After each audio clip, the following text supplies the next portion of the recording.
Developing tonight, the Florida State Senate has just passed landmark gun legislation in the wake of the Parkland school shooting.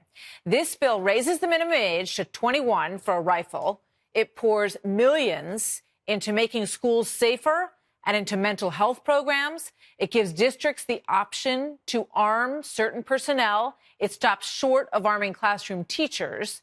My next guest says that he will not stop until this bill is signed. His 18-year-old daughter, Meadow, was killed in the Parkland shooting, and he has been fighting for change every minute of every day since then, since he took his message, and you all remember seeing him days after at the White House. Watch.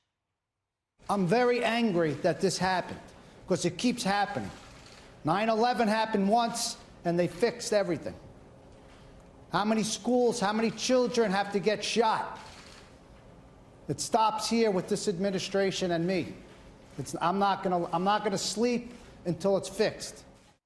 Andrew Pollack joins me now. Andrew, good evening, and I think you have stuck to that. I can't imagine when you sleep, sir. I have seen you out there day in and day out. I think so many parents look at you and they wonder how you are doing this. You just lost your beautiful daughter, and we're going to put a picture of her up, 18-year-old Meadow. How are you managing to find the strength to do what you're doing when you must be so devastated, sir? Oh, I could tell you it's easy, because what happens is, it's hard to explain it because I hope no one has to feel what I have to feel. But when someone murders your kid, shoots him 9 times, it kind of empowers you. And my blood boils. And that's the energy that it drives me every day. And that's my empowering to keep me focused on what I need to do to spread this awareness of school safety. Yeah. And you know what? I think that your voice, sir, you got the attention of so many people when you stood up at the White House. You talked about 9/11. You talked about the fact that in the elevator at the Department of Education, there was a person there with a gun, a security guard protecting you.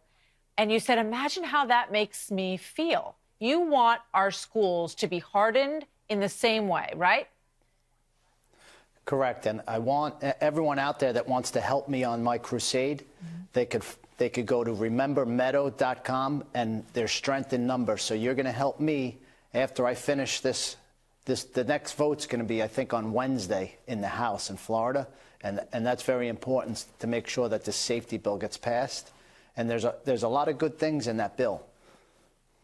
When you talk about, I've seen you get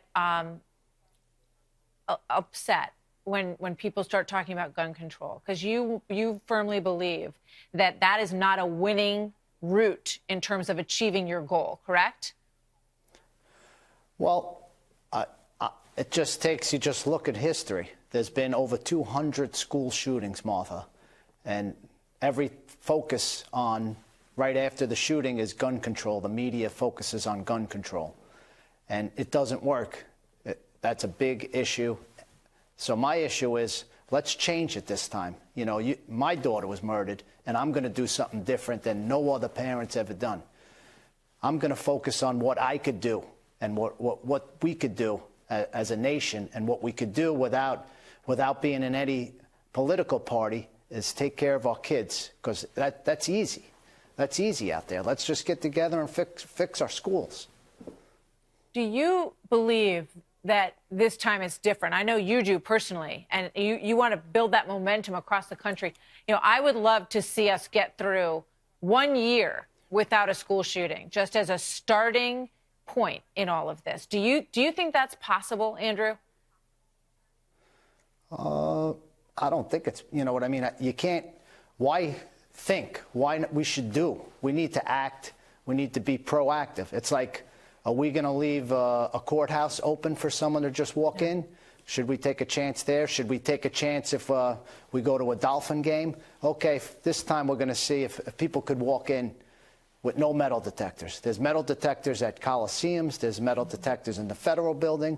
That has to be the new norm. That's what we need. We owe it to our kids to do that. But I'm saying, do you think that you can get that leverage? Do you think you can pass this vote in Florida, and you think you can start adding state after state after state as you try to move this movement forward? Well, let me tell you what I got going on the next 2 days. Yeah. The next 2 days, I'm going to be in the Capitol when the House is going to be voting. So all my friends and everyone that knows me, they know I'm going to be on the floor talking with the people that are going to be voting. So I'm pretty confident that I'm going to be able to get this bill passed. And if it doesn't pass, then no one could have got it done, because I'm going down there with all the energy, and I got this lion inside of me. So they're going to have to face me at the Capitol tomorrow and Wednesday, and I want to know why they don't want our kids safe if they oppose this bill. I want to know. You tell me when I'm in the Capitol tomorrow, and tell me, and all these other kids that go to school that are worried someone's going to walk through the hallway. How could you not vote? How could you not vote for this bill? Andrew Pollack, we will be watching and we will be supporting, and we thank you very much for making time for us tonight, and we want to get your word out along with your help. Thank you, sir. Thank you so much. Thanks, Martha. You take care. Anytime. We'll be in touch.